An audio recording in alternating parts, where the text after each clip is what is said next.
last video, we used curves to correct a picture which had some quite serious dark and light problems. We also looked at the basic principles of using curves and what a curve is. Well, in this, we're going to be using curves to take a look at this picture and see what we can do with it. It's got problems. Overall, the dark and light isn't too bad, but also it's too green, and also this jacket at the bottom is looking a little bit washed out. It's especially getting some green around this little boy's face as well. Let's see what we can do with it. Let's come to Image, Adjustments, Curves. See what we can do. Now, as before, we need to sort out the overall dark and light of this. Now, it's not bad. You can see there's quite a wide colour range there. Maybe it's a little bit more contrasting, and maybe it's a little bit more intense, the colours around the middle. Let's come here. Yeah, I'm kind of preferring that.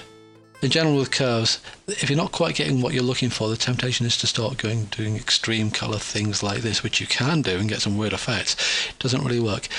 The curves are best when nudged around rather than yanked around. I'll go with there for now. Okay, next thing.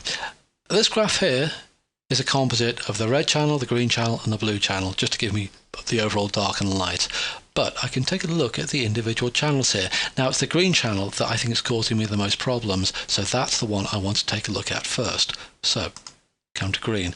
And look, you can see here, as before, you can take a look and see you've got this big, huge amount of green pixels towards the lighter end of the spectrum, so a lot of light green pixels around here, you can see there. Now, what about the little boy's face? Because I want some green out of that boy's face.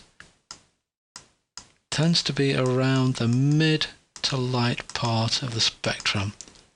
In general, it's looking too green, too acidic, so I'm going to take a point here and I'm going to drop it down a little bit.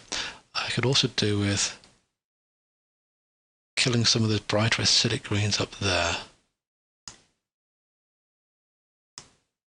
Alright, now I'm starting to get a more natural look to that boy's face there. Okay, I'll live with that. Let's take a look at the reds. Alright, I want to see that plastic thing there in the background. You can see when I click and hold, I'm getting various, in fact I can even slide around. You can see the kind of values there. What about the boy's face? Drag around there. It's quite narrow around that part, and also around the jacket. Getting some mid to darks there. Yeah, you can see. Now, the jacket, because I've adjusted the green channel, the jacket is starting to look a little bit intense. I could do with maybe knocking that back just a tiny little bit. So it's looking more. That's the blue that I know that jacket to be. But the boy's face has suddenly got a little bit cooler, so I'm going to take another point here, and I'm going to knock the curve back to whereabouts it was. There. I'm going to put another couple of anchor points there to try and anchor those values where I know the boy's skin tones to be. I'm going to anchor those. I'm going to put another control point here because I'd like that plastic in the background to be just a little bit brighter. And I can do that. And you can see I've got these various points along the line. These points here, let's try and anchor the line so it's not affected by these control points here. I've also dropped down the reds here so that blue is coming through there. Now, I've done most of my work in the red and the green channels. Let's take a look at blue. Is there anything I can do with this? Well, you can see here that massive deep blue pixels, that's from the coat, which is looking all right, I think, at the moment. Oh, just one thing aside. Because I'm going to put a couple of control points here. And see this little bit of hair around here, just these lighter bits. If I was to drop that down a little bit, because I've dropped the blue, that means the yellow and the green channels are starting to look stronger by comparison. Now, if you mix red and green channels together, particularly the lighter end, you start to get more yellowy tones, and sure enough you can see the hair's starting to look more yellow, starting to look a little bit later in the afternoon because of the more yellow light. I'm going to leave that about there. Alright, have I made a difference using only curves?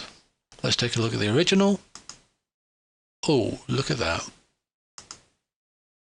Okay, I've made various different alterations to the dark and light. I've also been able to check the colour balance as well, but not just overall. I've been able to make fairly surgical corrections, especially on that red line as well.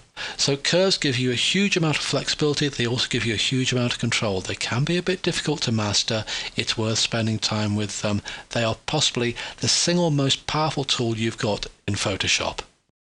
I hope you got something out of this video. If you did, maybe you consider clicking on one of the links below and check out my game called Disco Baby, which is on the iTunes Store or Android stores like Google Play.